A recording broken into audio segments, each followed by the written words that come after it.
தமிழ் சொந்தங்கள் அனைவருக்கும் சென்னை வாஸ்து ஜெகநாதனின் நெஞ்சார்ந்த வணக்கங்கள். மண்ணில் நல்ல வண்ணம் வாழலாம் வைகளும் எண்ணில் நல்ல கிடைக்காத மறுச்சியே. வாஸ்து சார்ந்த விஷயத்தில் மிகுந்த யோகத்தை கொடுக்குற மனை.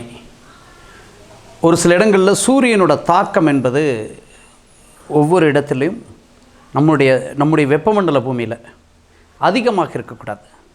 அதிகமாக இருக்கும் பொழுது இந்த பூமி அப்படிங்கிறது பெண், அந்த பூமியில் ஒட்டிகிட்டு இருக்கிற அந்த கட்டிடங்கள் எல்லாமே பெண். இப்போ சூரியன்கிறது ஆண். இப்போ ஒரு வீட்டில் ஆண் மக்கள் அதிகமாக ஒரு இல்லத்தில் இருந்தால் அந்த ஆண் மக்கள் பாதிக்கக்கூடிய சூழ்நிலை அந்த இல்லம் கொடுக்கும்.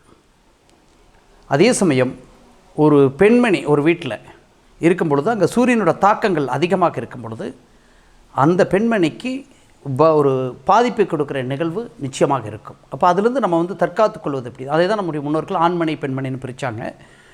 இருந்தாலும் இதை ஒரு யோகத்தை கொடுக்குற மனை எது அப்படிங்கிறத தெரிந்து கொள்ளும். இதற்கு உதாரணம் நம்ம ஒரு விஷயத்தை நம்ம சுட்டி காட்டலாம்.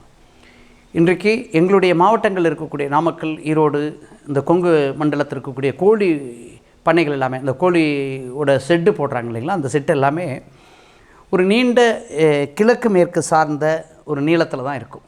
அப்போ அதற்கு ஒரு காரணம் இருக்குது, ஒரு தாத்பரியம் இருக்கிறது. அப்போ அந்த வெப்பத்தின் தாக்கம் குறைவாக இருக்க வேண்டும். ஒரு இடத்துல அந்த வெப்பத்தின் தாக்கம் நான் சொல்லுவோம், சூரியன் மழை எல்லாமே உள்ளே வரணும், சூரியன் நல்லா வரணும், சூரிய வெளிச்சம் நல்லா வரணும், அது வந்தால் நல்லது அப்படின்னு சொல்லுவாங்க. அப்படி கிடையாது. ஒரு மனை, ஒரு கட்டிடம் கட்டும் பொழுது மனையும் அல்லது அந்த கட்டிடமும்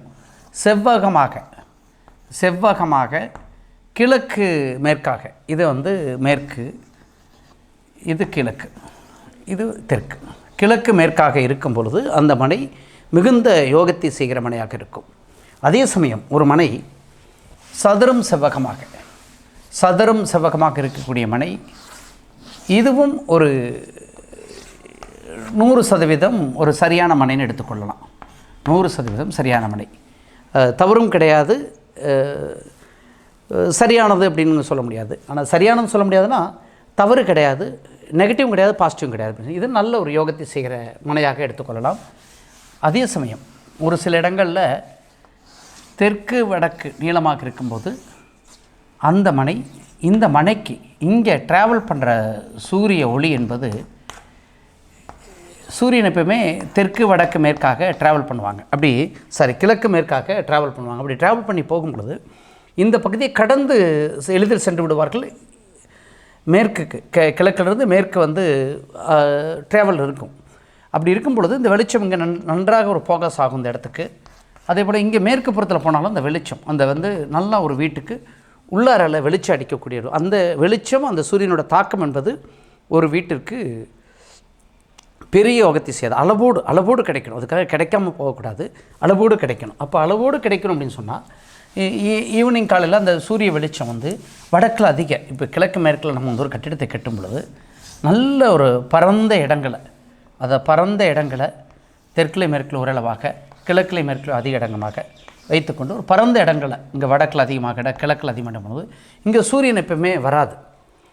அப்போ இங்கே சூரியன் கொஞ்சம் 11 மணிக்கு மேலே சூரியன் ட்ராவல் ஆகி போயிடுவாங்க. அப்போ ஈவினிங் ஒரு 4 மணிக்கு மேலே தான் இங்கே சூரியன் வருவாங்க. அப்போ அந்த வெப்பம் ஒரு இல்லத்திற்கு நன்மையை செய்கிற ஒரு நிகழ்வாக இருக்கும்.